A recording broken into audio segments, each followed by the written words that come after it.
special day in the lives of every person who follows Christ.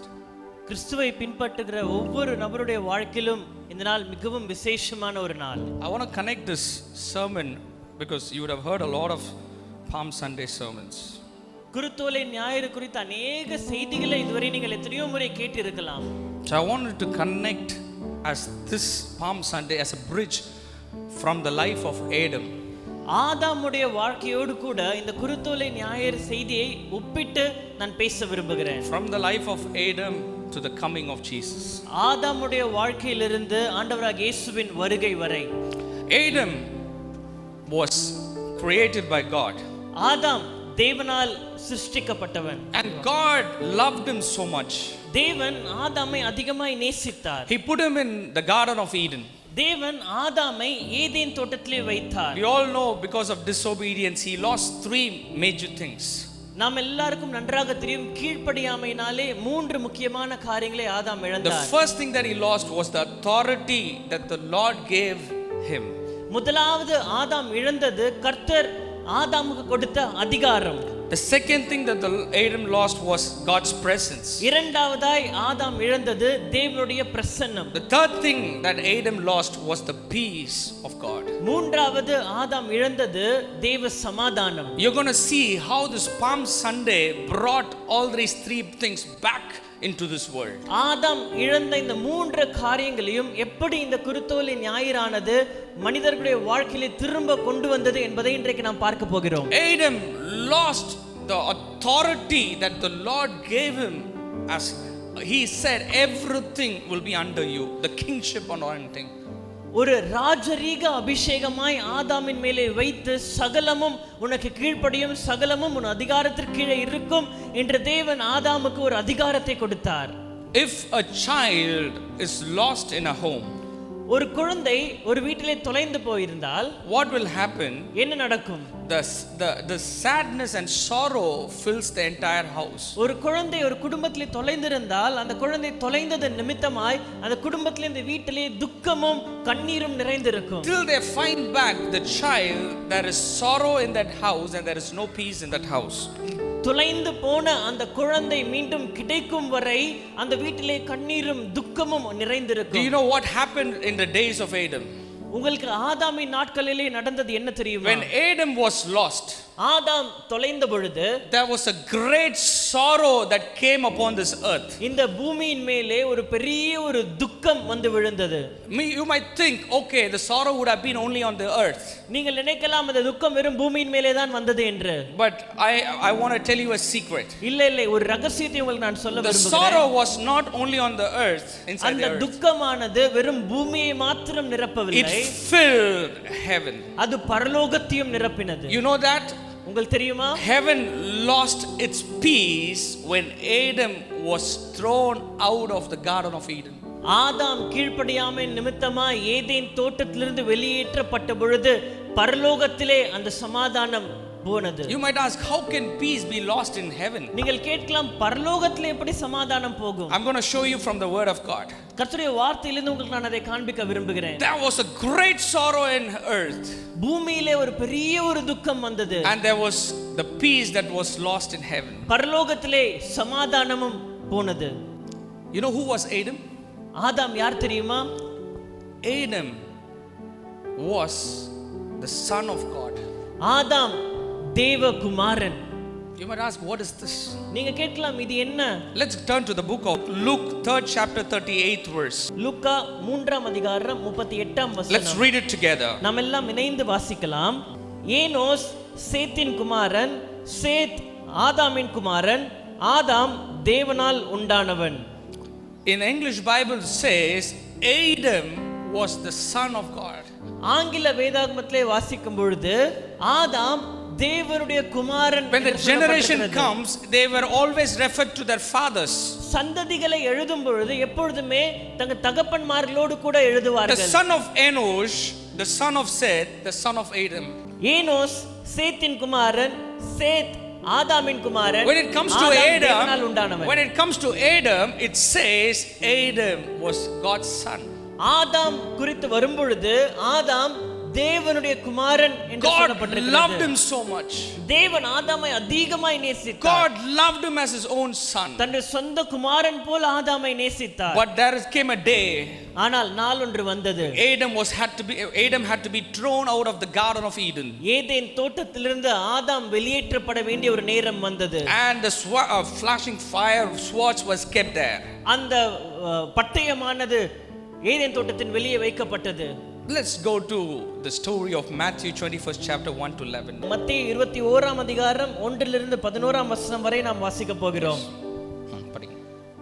அவர்கள் எருசலேமுக்கு சமீபமாய் சேர்ந்து ஒலிவமலைக்கு அருகான பெத்பகேயுவுக்கு வந்தபோது இயேசுவானவர் சீஷரில் 2 பேரை நோக்கி, உங்களுக்கு எதிரே இருக்கிற கிராமத்துக்கு போங்கள். போன உடனே அங்கே ஒரு கழுதையும் அதனோடே ஒரு குட்டியையும் கட்டியிருக்க காண்பீர்கள். அவைகளை அவிழ்த்து என்னிடத்தில் கொண்டு வாருங்கள். ஒருவன் உங்களுக்கு ஏதாகிலும் சொன்னால் இவைகள் ஆண்டவருக்கு வேண்டும் என்று சொல்லுங்கள். உடனே அவைகளை அனுப்பிவிடுவான் என்று சொல்லி அவர்களை அனுப்பினார். இதோ உன் ராஜா சாந்த குணமுள்ளவராய் கழுதையின் மேலும் கழுதை குட்டியாகிய மரியின் மேலும் ஏறிக்கொண்டு உன்னிடத்தில் வருகிறார் என்று சீயோன் குமாரத்திற்கு சொல்லுங்கள் என்று தீர்க்கதரிசினால் உரைக்கப்பட்டது நிறைவேறும்படி இதெல்லாம் நடந்தது. சீஷர்கள் போய் இயேசு தங்களுக்கு கட்டளையிட்டபடியே செய்து கழுதையையும் குட்டியையும் கொண்டு வந்து அவைகள் மேல் தங்கள் வஸ்திரங்களை போட்டு அவரை ஏற்றினார்கள்.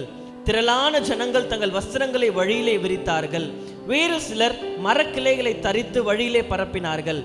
முன் நடப்போரும் பின் நடப்போரும் ஆகிய திரளான ஜனங்கள் தாவீதின் குமாரனுக்கு ஓசன்னா, கர்த்தரின் நாமத்தினாலே வருகிறவர் ஸ்தோத்திரிக்கப்பட்டவர், உன்னதத்திலே ஓசன்னா என்று சொல்லி ஆர்ப்பரித்தார்கள். அவர் எருசலேமுக்குள் பிரவேசிக்கையில் நகரத்தார் யாவரும் ஆச்சரியப்பட்டு இவர் யார் என்று விசாரித்தார்கள். அதற்கு ஜனங்கள், இவர் கலிலேயாவில் உள்ள நாசரேத்திலிருந்து வந்த தீர்க்கதரிசியாகிய இயேசு என்றார்கள். And Jesus said to his disciples, go and untie the colt. இயேசு தன் சீஷரிடத்திலே சொன்னார், நீங்கள் போய் அந்த கழுதையை கட்டவிழ்த்து கொண்டு வாருங்கள். The colt was tied there for many years. அந்த கழுதையானது அந்த இடத்திலே அநேக ஆண்டுகளாய் கட்டப்பட்டு, It was not an accident. அது ஒரு எதர்ச்சியாய் நடந்த ஒரு காரியம் அல்ல. It was prophesied about this donkey 700 years back. இந்த கழுதை குறித்து ஏறக்குறைய 700 ஆண்டுகள் முன்பாக ஏற்கனவே தீர்க்கதரிசனமாய் உரைக்கப்பட்டிருக்கிறது. The eyes of the Lord fell on a donkey that is tied to the corner. ஏதோ ஒரு மூலையிலே கட்டப்பட்டிருக்கிற ஒரு கழுதையின் மேலே ஆண்டவருடைய கண்கள் விழுந்தது. The master's eyes do not search for great things. எஜமானுடைய கண்கள் பெரிதான காரியங்களை நோக்கவில்லை. The master's eye did not search for marvelous things. எஜமானுடைய கண்கள் மகிமையான காரியங்களை நோக்கி பார்க்கவில்லை. But the master's eyes fell on a donkey that was tied to the corner. ஏதோ ஒரு மூலையிலே கட்டப்பட்டிருக்கிற பயன்படாத ஒரு கழுதையின் மேலே தான் எஜமானுடைய பார்வை அன்றைக்கு விழுந்தது. Today morning I would like to remind each and every one of us. இந்த காலை வேளையிலே இங்க இருக்கிற ஒவ்வொருவருக்கும் நான் நினைவுபடுத்த விரும்புகிற ஒரு காரியம். You might be seated as a no one in this church today might be. இந்த காலை வேளையிலே இந்த சபையிலே நான் ஒன்றுமே இல்லை என்று சொல்லிக்கொண்டு நீங்கள் உட்கார்ந்து கொண்டிருக்கலாம். I am no one before my family. என்னுடைய குடும்பத்திலே எனக்காக யாருமே இல்லை. I have nothing before anyone who has everything. மற்றவர்களை பார்க்கும்போது அவர்களுக்கு எல்லாமே இருக்கிறது, ஆனால் அவர்களோடு கூட ஒப்பிடும்போது எனக்கு ஒன்றுமே இல்லை. What does this Palm Sunday remind us about? இந்த குருத்தோலை ஞாயிறு உங்களுக்கும் எனக்கும் எதை நினைவூட்டுகிறது? It reminds us that God's eyes has fallen upon you. அது நமக்கு நினைவூட்டுகிறது என்னவென்றால் தேவனுடைய கண்கள் உங்கள் மேலும் என் மேலும் விழுந்திருக்கிறது என்பதா. How many of you believe that with me? எத்தனை பேர் அதை என்னோடு கூட விசுவாசிக்கிறீங்க? God's eyes is fixed on you. தேவனுடைய கண்கள் உங்கள் மேலே பதிந்திருக்கிறது. The donkey thought it was just an accident that the donkey is placed there. கழுதை நினைத்திருக்கலாம் நான் ஏதோ எதர்ச்சியாய் இங்க கட்டப்பட்டிருக்கிறேன் என்று. It is an accident that I'm born in this family. இந்த குடும்பத்திலே நான் பிறந்தது எதர்ச்சியாய் நடந்த ஒரு காரியம். It is an காரியம். accident that I'm going through this kind of a sickness. இப்படிப்பட்ட வியாதியினூடாய் நான் கடந்து செல்வதும் ஒரு எதர்ச்சியான ஒரு காரியம். It is an காரியம். accident. You might think it is an accident that I've lost so many things in my life. I've faced a lot of failures. இவ்வளவு தோல்விகளையும் இழப்புகளையும் சந்தித்து என்னுடைய வாழ்க்கையிலே அநேக காரியங்களை நான் இழந்தது எதர்ச்சியாய் என்னுடைய வாழ்க்கையிலே நடந்த ஒன்று என்று நீங்கள் நினைக்கலாம். But nothing that happened in the life of donkey was an accident. ஆனால் அந்த கழுதையின் வாழ்க்கையிலே நடந்த எதுவுமே ஒரு விபத்தாகவோ அது எதர்ச்சியாகவோ நடந்த ஒரு காரியம் அல்ல. 700 years back it was written exactly about what the donkey had to go through. அந்த கழுதைக்கு என்ன நடக்கும் என்பதை என்பதை குறித்து 700 ஆண்டுகள் முன்பாக தீர்க்கதரிசனமாய்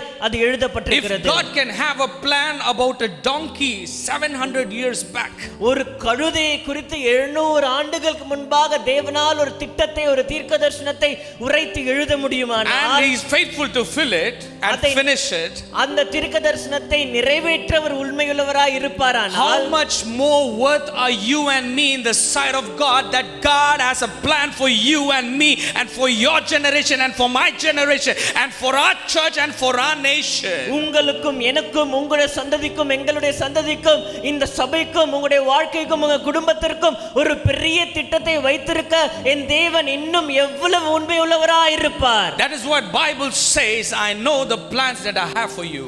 ஆகவே தான் வேதம் சொல்லுகிறது, உன்னை குறித்து நான் வைத்திருக்கிற திட்டங்களை நான் அறிவேன். Never look down on what God has written about your life. உங்களை குறித்து கர்த்தர் எழுதி வைத்திருக்கிறதை நீங்கள் ஒருபோதும் குறைத்து எடை போட வேண்டாம். What you are today is not an accident. It is pre-written or it is determined by the Lord. இன்றைக்கு நீ என்னவா இருக்கிறாயோ அது ஏதோ உன்னுடைய வாழ்க்கையில எதற்காக நடந்த ஒரு காரியம் அல்ல, அது எல்லாம் தேவனால் ஏற்கனவே முன்குறிக்கப்பட்ட ஒரு காரியம். How many of you believe that God has a plan for my life? If you believe, just put up your hands and say amen. எத்தனை பேர் விசுவாசிக்கிற தேவன் என்னுடைய வாழ்க்கை குறித்த ஒரு திட்டத்தை, ஒரு நோக்கத்தை வைத்திருக்கிறார்? விசுவாசிக்கிற எல்லா கரங்களை உயர்த்தி ஒரு ஆமென் சொல்லுங்களேன் பார்க்கலாம். Allah சத்தமா சொல்லுவோமே. ஆமென். The Palm Sunday reminds us that there is a promise that God has a plan over our life. இந்த குருத்தோலை ஞாயிறு நம் ஒவ்வொருவருக்கும் நினைவுபடுத்துகிற ஒரு காரியம், தேவன் நம் ஒவ்வொருவரை குறித்தும் ஒரு திட்டத்தை வைத்திருக்கிறார். This donkey was not ridden by anyone. இந்த கழுதையின் மேலே வேறு யாரும் ஏறவில்லை. Not because it was special. அந்த கழுதை விசேஷமான ஒரு கழுதையா இருந்ததனால யாரும் ஏறாமல் இருக்கவில்லை. No, because it was pushed away by everyone. ஏனென்றால் அந்த கழுதை மற்ற எல்லாராலும் தள்ளிவிடப்பட்டு ஒதுக்கிவிடப்பட்ட ஒரு கழுதையா இருந்தது. No one wanted that donkey. யாருக்குமே அந்த கழுதை தேவையில்லை. That is why it was tied to the corner. ஆகவே தான் அந்த கழுதை ஒரு மூலையிலே கட்டப்பட்டிருந்தது. I would like to tell you something today morning. இந்த காலை வேளையிலே உங்களுக்கு நான் சொல்ல விரும்புகிற ஒரு காரியம், You might not be needed by people around you. உங்களை சுற்றி இருக்கிற ஜனங்களுக்கு நீங்கள் தேவையில்லாதவர்களாய், அவசியமில்லாதவர்களாய் நீங்கள் இருக்கலாம். You might not be needed by people or your own family. உங்களுடைய சொந்த குடும்பத்தினால் அவசியமில்லாதவர்கள் என்று நீங்கள் ஒதுக்கி வைக்கப்பட்டிருக்கலாம். But the Lord talks to you today morning. He gives you a promise and a word to your life. ஆனால் இந்த காலை வேளையிலே கர்த்தர் உங்கள் ஒவ்வொருவரோடு கூட இன்றைக்கு பேசி உங்களுக்கு ஒரு வார்த்தையை, உங்களுக்கு ஒரு வாக்குத்தத்தத்தை, உங்களுக்கு ஒரு உறுதியை அவர் கொடுக்கிறார். Jesus wants to travel in your life. உங்களுடைய வாழ்க்கையிலே ஆண்டவராகிய இயேசு பயணம் செய்ய விரும்புகிறார். How many of you are ready to welcome him into your life? எத்தனை பேர் ஆண்டவராகிய இயேசுவை உங்களுடைய வாழ்க்கையிலே அழைக்க ஆயத்தமாக இருக்கிறீர்கள்? நல்ல கரங்களை உயர்த்தி ஆமென் என்று சொல்லுவோமா? ஆமென். When God saw the donkey, ஆண்டவர் அந்த கழுதையை பார்த்த பொழுது he sends two disciples. 2 சீஷர்களை அவர் அனுப்புகிறார். And he tells something. அவர் ஒன்றை சொல்லுகிறார். There are some secrets that we can learn. இதிலே நாம் சில ரகசியங்களை கற்றுக்கொள்ள முடியும். God tells, go tell that I need them. ஆண்டவருக்கு தேவை என்று சொல்லுங்கள் என்று சொல்லுகிறார். The first thing that we can learn from this portion, இந்த பகுதியில் இருந்து நாம் கற்றுக்கொள்ளக்கூடிய முதல் காரியம், if God tells you something in your life, உங்களுடைய வாழ்க்கையிலே கர்த்தர் ஒன்றை சொல்வாரானால் try to speak the same thing over your life. அவர் என்ன சொல்லுகிறாரோ அதையே உங்களுடைய வாழ்க்கையின் மேலே நீங்கள் பேச அறிக்கையிட கற்றுக்கொள்ள We வேண்டும். need to speak what God tells us. நமக்கு கர்த்தர் என்ன சொல்லுகிறாரோ அதை பேச நாம் கற்றுக்கொள்ள If வேண்டும். God tells you that you are healed, நீ சுகமானாய் என்று கர்த்தர் சொல்வாரானால் confess that you are healed. நான் சுகமானேன் If என்று நீங்கள் God அறிக்கை tells சொல்ல that வேண்டும். God is going to change your life, tell that God is changing my life. உங்களுடைய வாழ்க்கையை கர்த்தர் மாற்றுவேன் என்று சொல்வாரானால் கர்த்தருடைய வாழ்க்கையை மாற்றுவார் என்று நீங்கள் அறிக்கையிட The வேண்டும். disciples went to release the donkey, அந்த கழுதையை கட்டவிழ்க்கும்படியாய் சீஷர்கள் போகிறார்கள். and they went and told what God said. கர்த்தர் என்ன சொன்னாரோ அதை அவர்கள் சொல்லுகிறார்கள். When you start speaking the words of faith, விசுவாச வார்த்தைகளை நீங்கள் பேச ஆரம்பிக்கும் பொழுது, they never knew whether they will release the donkey or not. சீஷர்களுக்கு தெரியாது நாம் இதை சொன்னால் அவர்கள் கழுதையை விடுவார்களா விட மாட்டார்களா என்று. But they spoke the words of faith which God has put in their heart. ஆனால் ஆண்டவர் அவர்களுக்கு சொன்ன அந்த வார்த்தைகளை விசுவாசத்தோடு கூட அவர்கள் பேசுகிறார்கள். கொண்டார்கள். The word of faith that they received from God made the difference. தேவனிடத்திலிருந்து அவர்கள் பெற்றுக்கொண்ட அந்த விசுவாச வார்த்தை அந்த இடத்திலே ஒரு மாற்றத்தை கொண்டு வந்தது. எத்தனை பேர் இந்த நாளில் நம்புகிறீங்க, விசுவாசிக்கிறீங்க, கர்த்தர் என் வாழ்க்கையை மாற்ற போகிறார், நான் பார்க்காத இடத்திலிருந்து கர்த்தர் நன்மைகளை உண்டாக்க போகிறார், நான் அனுபவிக்காத நன்மைகளை கர்த்தர் இந்த மாதத்தில் என்னுடைய வாழ்க்கையில் காண செய்ய போகிறார். விசுவாசிக்கிறவங்க எல்லா கைகளை உயர்த்தி ஆமென் என்று சொல்லுவோமா? Always remember what we have belongs to God. ஒன்றை எப்பொழுதுமே நினைவில் வைத்துக் கொள்ள வேண்டும், நமக்குரியது எல்லாம் கர்த்தரால் வந்தது. The donkey belonged to the person.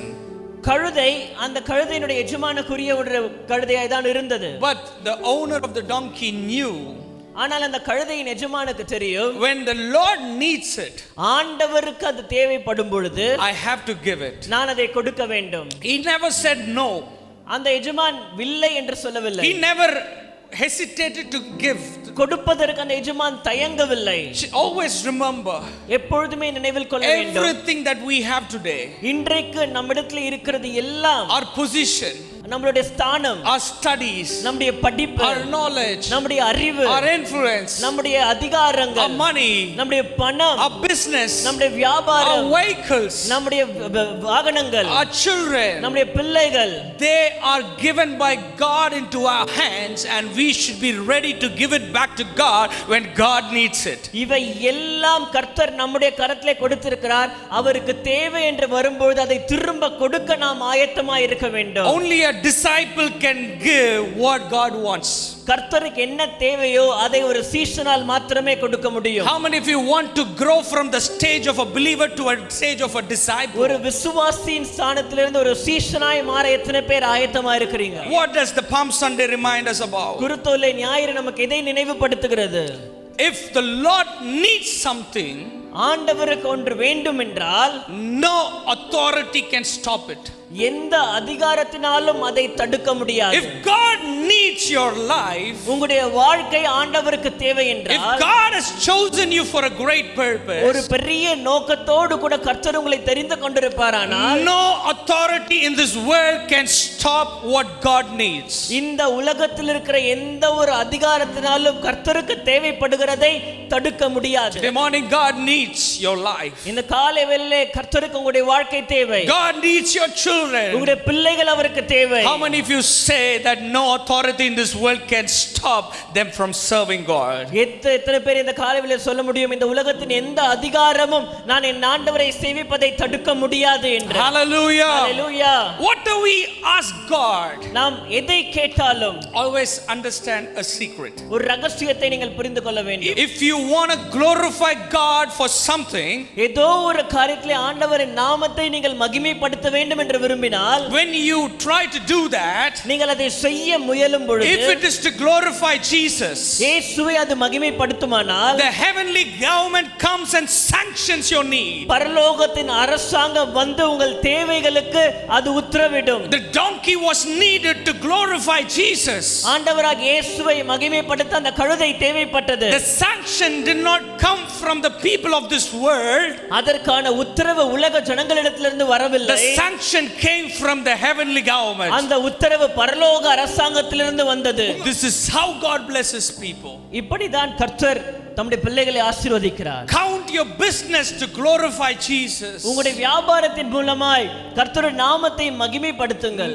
Decide to glorify Jesus through your family. உங்களுடைய குடும்பத்தின் மூலமாய் ஆண்டவரை மகிமைப்படுத்த நீங்கள் Decide தீர்மானிக்க to வேண்டும். glorify Jesus through your profession. உங்கள் வேலையின் மூலமாய் ஆண்டவரை மகிமைப்படுத்த நீங்கள் தீர்மானிக்க You வேண்டும். need not ask anyone's help. நீங்கள் வேறு ஒருவருடைய உதவியும் நீங்கள் கேட்க வேண்டிய When அவசியம் இல்லை. you decide to glorify Jesus, நீங்கள் ஆண்டவரை மகிமைப்படுத்த the தீர்மானித்தால், heavenly government sanctions your need. பரலோக அரசாங்கம் உங்களுடைய தேவைகளுக்கான உத்தரவை பிறப்பிக்கும். Disciples did not understand this.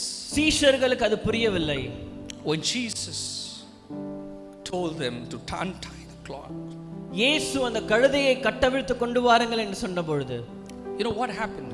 நடந்தது என்ன தெரியுமா? This donkey which is tied to the pole for many years, அநேக ஆண்டுகளாய் ஒரு மூலையிலே கட்டப்பட்டிருக்கிற அந்த கழுதையானது, it wanted to move forward. அந்த கழுதை முன்னேறி செல்ல வேண்டும் என்று It ஆசைப்பட்டது. wanted to do something big. அந்த கழுதை நான் ஏதாவது ஒன்றை பெரிதாய் செய்ய வேண்டும் But என்ற there ஒரு was விருப்பம். something that was tying the donkey to itself. ஆனால் அது முன்னேற முடியாமல் அந்த கழுதையை ஏதோ ஒன்று கட்டி வைத்துக் கொண்டிருந்தது. Let this be a prophetical word in your life. இது உங்களுடைய வாழ்க்கையிலே ஒரு தீர்க்கதரிசன வார்த்தையா இருக்கட்டும். God is going to change many people's life today morning. இந்த காலை வேளையிலே அநேகருடைய வாழ்க்கையை கர்த்தர் மாற்ற போகிறார். You want to go forward. நீங்கள் முன்னேறி செல்ல வேண்டும் You want என்று to be விரும்புகிறீர்கள். blessed. நீங்கள் ஆசீர்வாதமாய் You இருக்க want to வேண்டும் be என்று விரும்புகிறீர்கள். successful. நீங்கள் ஜெயமாய் You இருக்க want வேண்டும் to என்று see விரும்புகிறீர்கள். the hand of God in your life. தேவனுடைய கரம் உங்களுடைய வாழ்க்கையிலே இருக்கிறதை நீங்கள் காண வேண்டும் But என்று விரும்புகிறீர்கள். something is pulling you back to the normal.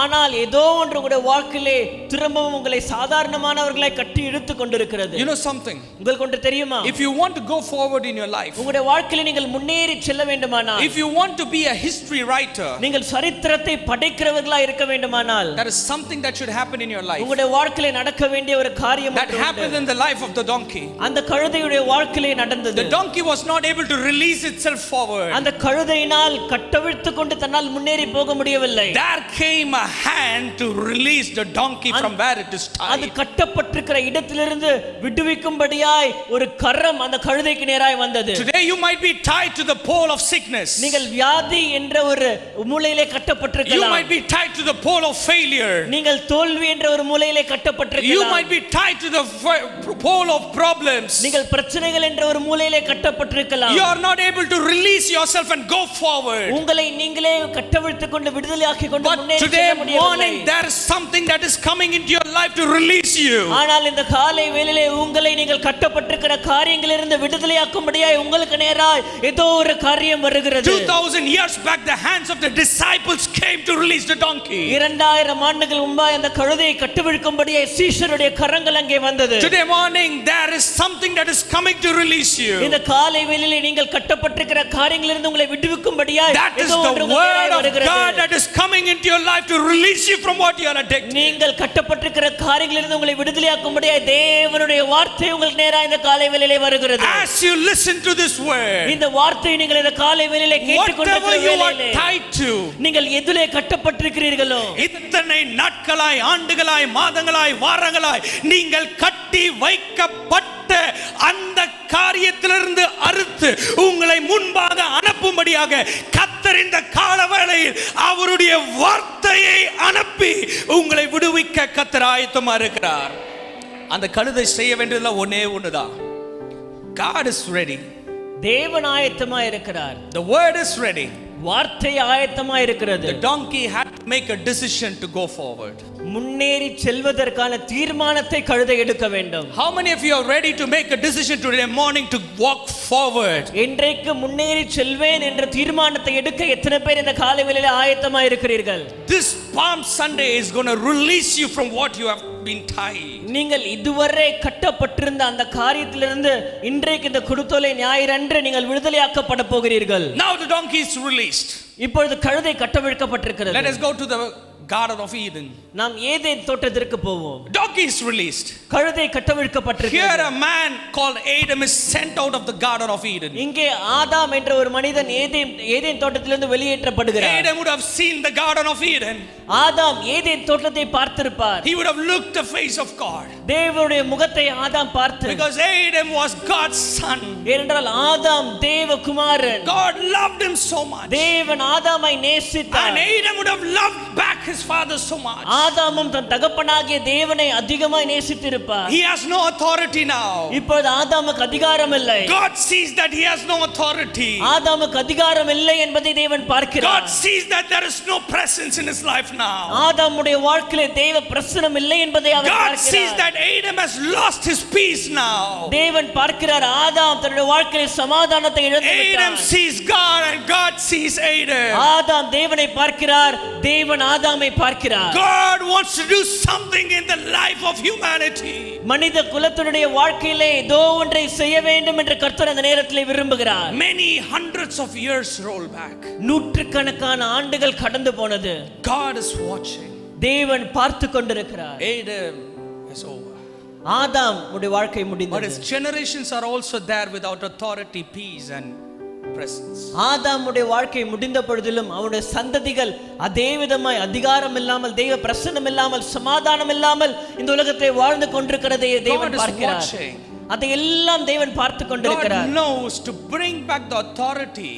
கர்த்தர் கொடுத்த அதிகாரத்தை திரும்ப கொடுக்க அவர் எதிர்பார்த்து கொண்டிருக்கிறார். There should be a king who should be born in this world. இந்த உலகத்திலே ஒரு ராஜா ஒருவர் பிறக்க வேண்டும். Not an ordinary king. ஒரு சாதாரண ராஜா அல்ல. But an anointed king should come into this world. ஒரு அபிஷேகம் பண்ணப்பட்ட ராஜா இந்த பூமியிலே வர வேண்டும். God sees the generation of Adam. ஆதாமுடைய சந்ததிகளை கர்த்தர் பார்க்கிறார். God sees them stripped out of their authority. தன்னுடைய அதிகாரத்திலிருந்து உரிந்து கொள்ளப்பட்ட சந்ததியை கர்த்தர் பார்க்கிறார். There was no peace on this earth. இந்த பூமியிலே சமாதானம் இல்லை. Hundreds of years passed by. நூற்றுக்கணக்கான ஆண்டுகள் கடந்து போனது. There comes a prophet. ஒரு தீர்க்கதரிசி ஒருவர் வருகிறார். In the book of Zechariah 9th chapter 9th verse he prophesies. சகரியாவின் தீர்க்கதரிசன புத்தகம் 9ஆம் அதிகாரம் 9ஆம் வசனத்திலே தீர்க்கதரிசனமாய் உரைக்கிறார். He is prophesying. அவர் அங்கே தீர்க்கதரிசனமாய் God is உரைக்கிறார். telling to his prophet to announce something. தன்னுடைய தீர்க்கதரிசியின் மூலமாய் ஏதோ ஒன்றை அறிவிக்கும்படியாய் தேவன் வருகிறார். சீயோன் குமாரத்தியே மிகவும் களிக்கூறு, எருசலேம் குமாரத்தியே கம்பீரி, இதோ உன் ராஜா உன்னிடத்தில் வருகிறார். அவர் நீதி உள்ளவரும் ரட்சிக்கிறவரும் தாழ்மை உள்ளவரும் கழுதையின் மேலும் கழுதை குட்டியாகிய மரியின் மேலும் ஏறி வருகிறவருமாய் இருக்கிறார். இந்த வார்த்தை மட்டும் அந்த இடத்துல துணிக்கிறது. இந்த பூமியில் இருக்கிற அத்தனை ஜனங்களும் அவர்கள் சமாதானத்தை தேடிக் கொண்டிருக்கிறார்கள். Hundreds of years no peace. நூற்றுக்கணக்கான ஆண்டுகளாய் சமாதானம் இல்லை. Just imagine and see how would it be if there is no peace for generations and generations and generations. யோசித்து பாருங்கள், சந்ததிகள் சந்ததிகள் சந்ததிகளாய் சமாதானமே இல்லாமல் வாழ்ந்து கொண்டிருந்தால் எப்படி இருக்கும்? If one night if you are there without peace you cannot sleep. ஒரு இரவு சமாதானம் இல்லை என்றால் உங்களால் தூங்க முடியாது. But there were generations without peace after ஆனால் Adam. சந்ததிகள் சந்ததிகளாய் சமாதானம் இல்லாமல் இந்த பூமியிலே வாழ்ந்து கொண்டிருக்கிறார்கள். The heart of God was filled with sorrow. தேவனுடைய இருதயம் துக்கத்தினால் நிறைந்திருந்தது. But there is a word that comes after many years. அநேக ஆண்டுகள் கழித்து ஒரு வார்த்தை ஒன்று வருகிறது. There is a king who is coming to bring back the peace to mankind. மனித குலத்திற்கு சமாதானத்தை திரும்ப கொடுக்கும்படியாய் ஒரு ராஜா உன்னிடத்தில் வருகிறார். People are searching, where is that king? அந்த ராஜா எங்கே என்று ஜனங்கள் தேடிக் We கொண்டிருக்கிறார்கள். need the peace that we have lost from Adam. ஆதாம் இடத்திலே தொலைந்த அந்த சமாதானம் எங்களுக்கு தேவை. We need the authority that we have lost from Adam. ஆதாம் தொலைத்த அந்த அதிகாரம் எங்களுக்கு திரும்ப தேவை. Generations are searching. சந்ததிகள் தேடிக் The கொண்டிருக்கிறார்கள். word of God has come, தேவனுடைய வார்த்தை வந்திருக்கிறது. but they didn't see the king. ஆனால் ராஜாவை அவர்களால் பார்க்க முடியவில்லை. Again, hundreds of 100 years goes. மறுபடியும் நூற்றுக்கணக்கான ஆண்டுகள் கடந்து போகிறது. No king. ராஜா வரவில்லை. 700 years rolls out. 700 ஆண்டுகள். There is a voice from heaven that the angel shouted. பரலோகத்திலிருந்து தூதன் கூப்பிடுகிற ஒரு சத்தம் பூமியிலே உண்டாகிறது. He comes and cries out. ஒரு தூதன் பரலோகத்திலிருந்து இறங்கி வந்து அவன் சொல்லுகிறார். In Luke 2nd chapter 13th and 14th verse, I want you to read it. லூக்கா 2ஆம் அதிகாரம் 13ஆம் 14ஆம் வசனங்கள். The angel comes and declares of hundreds of years of wandering, the people wandering in the wilderness and streets and villages and cities without peace. நூற்றுக்கணக்கான ஆண்டுகளாய் ஜனங்கள் சமாதானம் இல்லாமல் தவித்துக் கொண்டு வீதிகளிலும் நாடுகளிலும் அலைந்து திரிந்து கொண்டிருக்கிறார்கள். ஆனால் அவ்வளவு ஆண்டுகள் கழித்து ஒரு தூதன் பரலோகத்திலிருந்து இறங்கி வந்து ஒரு தேவ வார்த்தையை அறிவிக்கிறார். He says, அவர் சொல்லுகிறார், அந்த க்ஷணமே பரமசேனையின் திரள் அந்த தூதனுடைய தோன்றி உன்னதத்தில் இருக்கிற தேவனுக்கு மகிமையும், உன்னதத்தில் இருக்கிற தேவனுக்கு மகிமையும், பூமியிலே சமாதானம், பூமியில் சமாதானமும், மனுஷர் மேல் பிரியமும், மனுஷர் மேல் தொலைத்த பிரியமும் மீண்டும் உண்டானது. இயேசு கிறிஸ்து இந்த பூமிக்குள் பிறக்கிற அந்த நேரத்தில் நூற்றுக்கணக்கான ஆண்டுகளாய் மனிதன் தேடின அதிகாரம், சமாதானம், சந்தோஷம், பிரசன்னம் மீண்டும் இயேசுவின் ராஜாவின் பிறப்பில் அது இந்த பூமிக்கு மீண்டும் அனுப்பப்படுகிறது. அவர் யாரா பிறக்கிறார் தெரியுங்களா? The angels are crying out. தூதர்கள் அறிவிக்கிறார்கள், a redeemer is born. இரட்சகர் உங்களுக்காய் பிறக்கிறார். King is born. ராஜா பிறந்திருக்கிறார். The happiness and peace have entered again into this world. இந்த உலகத்திற்குள்ளே சமாதானமும் மகிழ்ச்சியும் திரும்பவும் வந்திருக்கிறது. Now someone enters into the village. இப்பொழுது ஒருவர் அந்த கிராமத்துக்குள்ளே வருகிறார். When people are looking out for the king who is going to come and bring back the authority and peace and joy. அதிகாரத்தையும் சந்தோஷத்தையும் சமாதானத்தையும் திரும்ப கொண்டு வருகிற ஒரு ராஜாவை ஜனங்கள் தேடிக்கொண்டிருக்கிறார்கள். There enters a colt with someone on it. ஆனால் ஒரு கழுதை குட்டியின் மேலே ஏறி கொண்டு ஒருவர் வருகிறார். எல்லா ஆவலோடு பார்த்து கொண்டு நூற்றுக்கணக்கான ஆண்டுகளாய் எல்லாரும் காத்து கொண்டிருக்கிற அந்த நேரம் இந்த நாள். இந்த நாள் ஆண்டவருடைய காலத்தில் அவர் உள்ள வருகிறார்.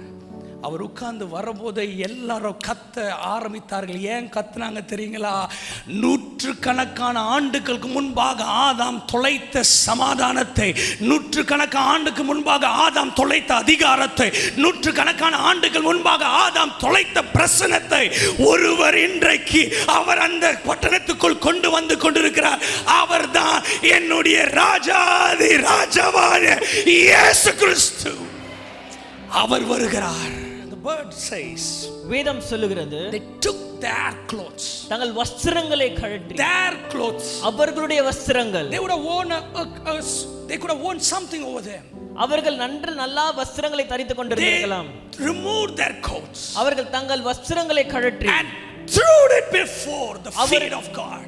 ஆண்டவருடைய பாதங்களுக்கு முன்பாய் வழியிலே விரித்தார்கள். When someone understands Jesus as a king, இயேசுவை ராஜாவாய் ஒருவர் புரிந்து கொள்ளும் பொழுது, only a disciple who understands Jesus as a king, இயேசுவை ராஜாவாய் புரிந்து கொள்ளுகிற ஒரு சீஷனால் மாத்திரமே he can take what belongs to him and throw it before the feet of God. தனக்குரியதை எடுத்து ராஜாவின் பாதங்களுக்கு முன்பாய் விட முடியும். He can throw his position before the feet of God. தன்னுடைய ஸ்தானத்தை எடுத்து ராஜாவின் பாதங்களின் கீழே போட முடியும். He can throw his money before the feet of God. தன்னுடைய பணத்தை எடுத்து ராஜாவின் பாதங்களின் கீழே போட முடியும். He can throw his job before the feet of God. ராஜாவின் பாதங்களின் கீழே தன்னுடைய வேலையை எடுத்து போட முடியும். He can throw his profession before the feet of God. தன்னுடைய வேலையை எடுத்து ராஜாவின் பாதங்களின் கீழே வைக்க முடியும். People threw what belonged to them at his feet.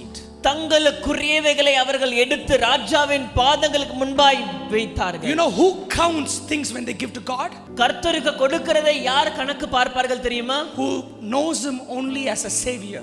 ஒரு இரட்சகராய் மாத்திரம் அவரை பார்க்கிறவர்கள் அவருக்கு கொடுக்கிறவைகளை கணக்கு பார்ப்பார்கள். But one who sees him as the king, ஒரு ராஜாவாய் ஆண்டவராக இயேசுவை ஒருவன் பார்த்தால், they will throw whatever they have before the king.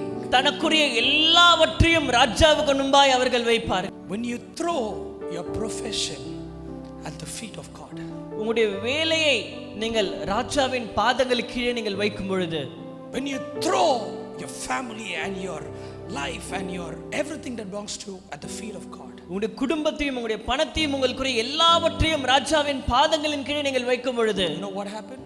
என்ன நடக்கும் தெரியுமா? The feet of God walked over or in what they threw. அவர்கள் என்ன அந்த வழியிலே விரித்தார்களோ போட்டார்களோ அதன் மேலே ராஜாவின் பாதங்கள் நடந்து சென்றது. If you want Jesus to walk in your profession, உங்களுடைய வேலையிலே ராஜா நடக்க வேண்டுமென்றால், if you want Jesus to walk among your family, உங்களுடைய குடும்பத்தின் மத்தியிலே இயேசு நடக்க வேண்டும் என்று நீங்கள் விரும்பினால், if you want Jesus to walk inside your house, உங்களுடைய வீட்டிற்குள்ளே இயேசு நடக்க வேண்டும் என்று நீங்கள் விரும்பினால், throw it at his feet. அதை அவருடைய பாதங்களின் கீழே எறிந்து விடுங்கள். The king's feet walked over what was thrown under his feet. அவர் பாதங்களின் கீழே என்ன வைக்கப்பட்டதோ அதன் மேலே ராஜாவின் பாதங்கள் நடந்து சென்றது. This is the biggest secret of life. இது நம்முடைய வாழ்க்கையின் ஒரு பெரிய ஒரு ரகசியம். எப்போ நீங்கள் உங்கள் தொழில்களை எடுத்து இயேசு ராஜாவுடைய பாதத்துக்கு அடியில தூக்கி போட்டு, ஆண்டவரே இந்த தொழிலை கொடுத்தது நீங்க, இந்த ஸ்தானத்தை கொடுத்தது நீங்க, உமக்கு முன்பாக இது எதுவுமே ஒன்றுமில்லை, இது உம்முடைய பாதத்தில் நான் போடுகிறேன் என்று நீங்கள் வைத்து உங்களை தரை மட்டும் தாழ்த்த போது அந்த தொழிலின் மத்தியில் ஒருவருடைய பாதம் நடக்க ஆரம்பிக்கும். என் ராஜாதிராஜனுடைய பாதம். If you hold back the life of your children, உங்களுடைய பிள்ளைகளுடைய வாழ்க்கையை நீங்கள் இழுத்து பிடித்துக் கொண்டிருந்தால், the loss is only for you. இழப்பு உங்களுக்கு தான். The feet of God did not walk on something which the people did not throw at his feet. ஜனங்கள் அவருடைய பாதங்களின் கீழே எறிந்து விடாத காரியங்கள் மேலே ராஜாவின் பாதங்கள் நடக்கவில்லை. Decide today.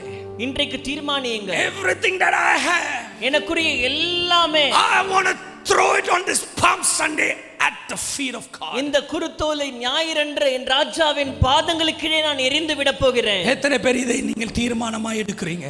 இந்த இடத்தில் தூதர்கள் அறிவித்தார்கள், Jesus is born as the king. இயேசு ராஜாவாய் பிறந்திருக்கிறார்.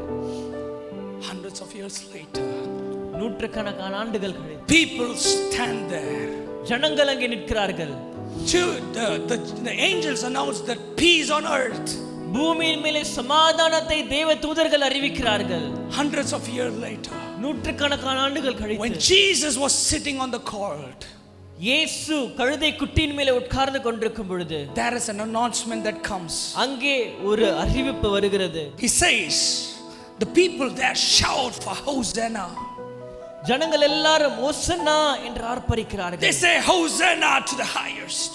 உன்னதத்திலே ஓசன்னா என்று அவர்கள் சொல்லுகிறார்கள். They didn't understand what they were saying. என்ன சொல்லுகிறோம் என்று அவர்கள் தெரியவில்லை. But you know what was happening there? ஆனால் அங்கே நடந்தது என்ன தெரியுமா? They claimed something in midst of that.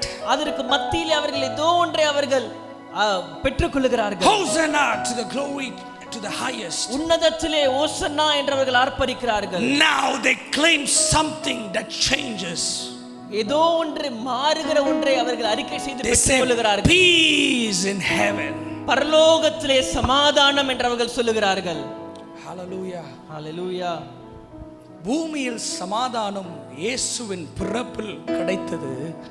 பரலோகத்தில் சமாதானம் இயேசு ராஜாவாய் இந்த நாளில் அறிவிக்கப்பட்ட போது அவர்கள் தொலைத்த சமாதானம் ராஜாதி ராஜனாய் அறிவிக்கப்பட்ட அந்த நிமிடத்தில் பரலோகத்தில் சமாதானம் என்று அந்த நேரத்தில் தூதர்கள் அறிவித்தார்கள். இப்பொழுது மனிதர்கள் அறிவிக்கிறார்கள், பரலோகத்தில் சமாதானம் உண்டானது. See what a great change. இன்னொரு பெரிய ஒரு மாற்றம். Here angel announces peace on earth. இங்கே தேவதூதன் அறிவிக்கிறான் பூமியிலே சமாதானம் என்று. After many years, now the people of God announce peace in heaven. அநேக ஆண்டுகள் கழித்து தேவ ஜனங்கள் அறிவிக்கிறார்கள் பரலோகத்திலே சமாதானம் என்று. I don't want to go deep into it. இதில் இன்னும் ஆழமாய் நான் போகவில்லை. When Jesus became the king, இயேசு ராஜாவாய் மாறின பொழுது the peace was filled in heaven. பரலோகத்திலே சமாதானம் நிறைந்தது. எத்தனை பேர் சொல்றீங்க பரலோகத்தில் சமாதானம் உண்டானதுக்கு அர்த்தம் என்ன தெரியுங்களா? தொலைந்து போன பய மீண்டும் கிடைத்து விட்டான் இயேசுவின் மூலமாக. தொலைந்து போன அதிகாரம் மீண்டும் கிடைத்து விட்டது இயேசுவின் மூலமாக. The lost authority, presence and peace returned back to the mankind on this day when Jesus was announced as the king. இயேசு ராஜாவாய் அறிவிக்கப்பட்ட இந்த நாளிலே மனிதன் தொலைத்த அந்த அதிகாரத்தை, அந்த சமாதானத்தை, அந்த தேவ பிரசன்னத்தை திரும்ப பெற்றுக்கொண்டான். Don't take this day light.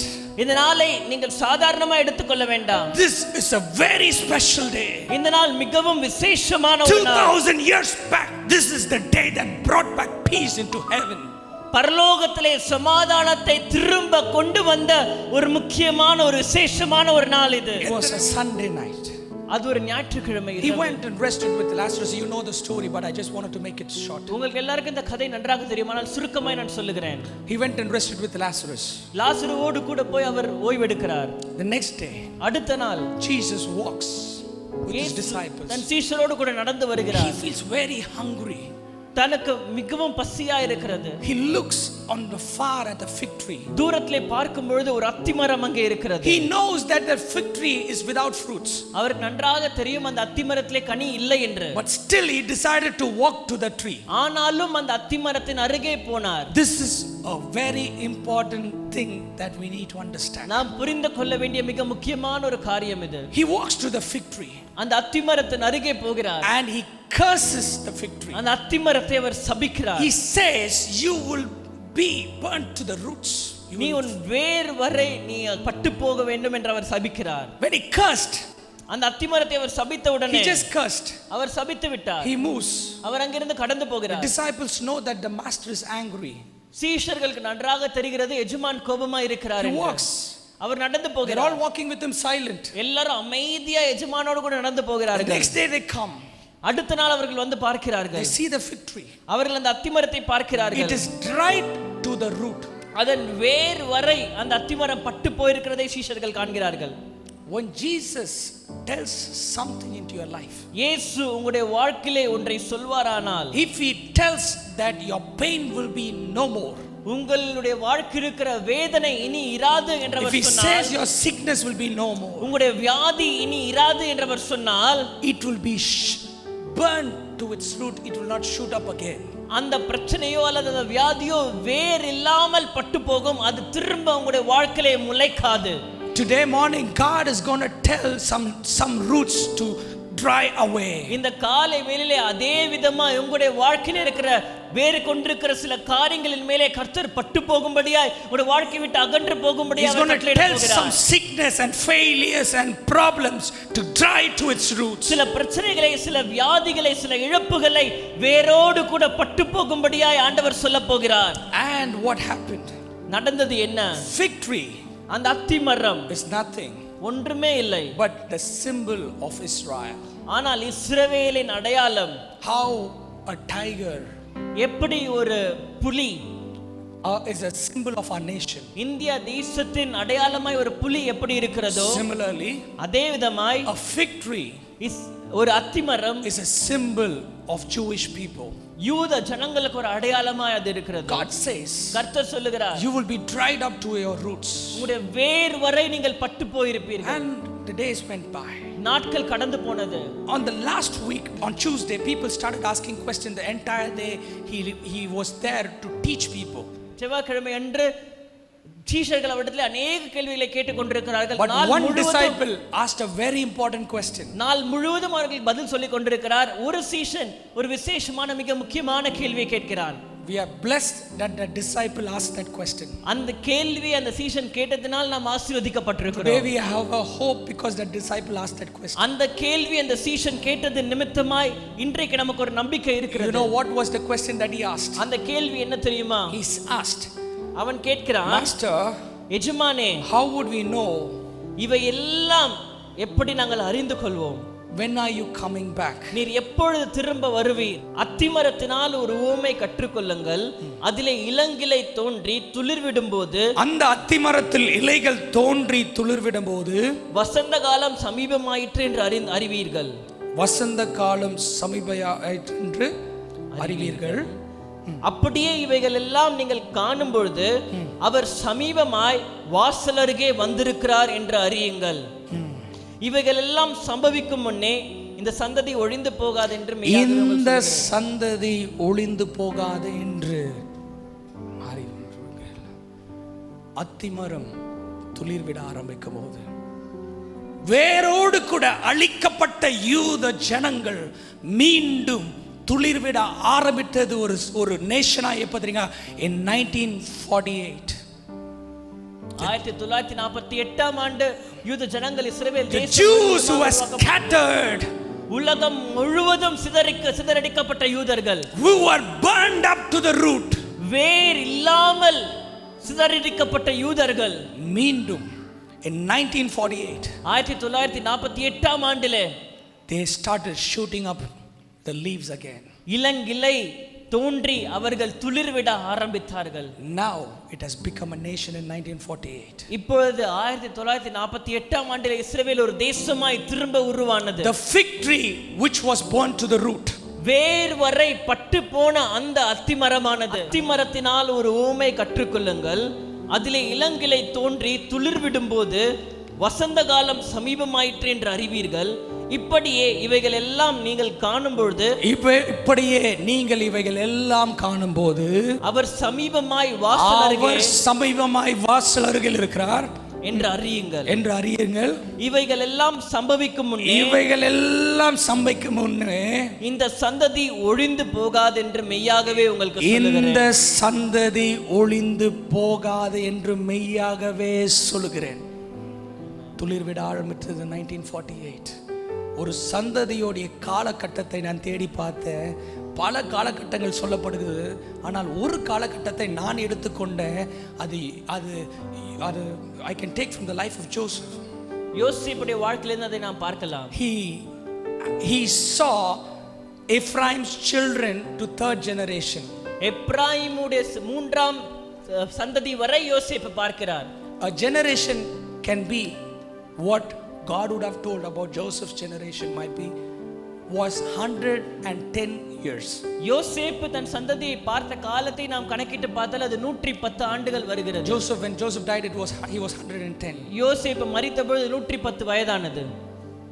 In 1948 1948ஆம் ஆண்டிலே the fig tree அத்திமரமானது blossomed again. துளிர்விட ஆரம்பித்தது. Jesus said, இயேசு சொன்னார், this generation இந்த சந்ததி will not pass away before his coming. அவர் வருகையின் முன்பா இந்த சந்ததி ஒழிந்து போவதில்லை என்று அவர் சொன்னார். Now you know, இப்பொழுது உங்களுக்கு தெரியும், we are standing at the last minutes. நாம் கடைசி நிமிடங்களிலே நின்று கொண்டிருக்கிறோம். If it is 100 years, அது 100 ஆண்டுகளா இருக்கலாம். if it can be 70 years, a generation, அது 70 ஆண்டுகளுக்குரிய சந்ததியா இருக்கலாம். because in wilderness people lived only 40 years, so the generation was shorter life, 20 years. வனாந்திரத்திலே 40 ஆண்டுகள் தான் ஜனங்கள் வாழ்ந்தார்கள். நாட்கள் குறைந்து கொண்டே தான் வந்தது. God's word, this generation will not enter into Canaan. கர்த்தருடைய வார்த்தை சொன்னது, இந்த சந்ததி இவர்கள் கானானுக்குள்ளே பிரவேசிப்பதில்லை. They all died within 40 years. அந்த 40 ஆண்டுகளுக்குள்ளே அவர் மரித்து போனார். The generation can either be 110 years. சந்ததியானது 110 ஆண்டுகளாய் கூட இருக்கலாம். Or generation can be 60 years. அது 60 ஆண்டுகளாய் கூட இருக்கலாம். Whatever it is. அது எதுவா இருந்தாலும். Since the fig tree blossomed, அத்திமரம் துளிர் விட்டதினாலே 2021 2021ஆம் ஆண்டு we are standing. நாம் இங்கே நின்று கொண்டிருக்கிறோம். Jesus, இயேசு, the King of Kings, Rajathi Raja, the Lord of Lord, கர்த்தாதி கர்த்தர், coming back. அவர் திரும்ப வருகிறார். Very soon. சீக்கிரமாகவே. எத்தனை பேர் அந்த ராஜாதி ராஜனை சந்திக்க ஆயத்தமா இருக்கிறவர்கள் நல்ல கரங்களை உயர்த்தி ஒரு நிமிடம் தட்டி அந்த ராஜாதி ராஜனுடைய வருகைக்கு நம்மளை ஆயத்தமாய் கொள்வோமா?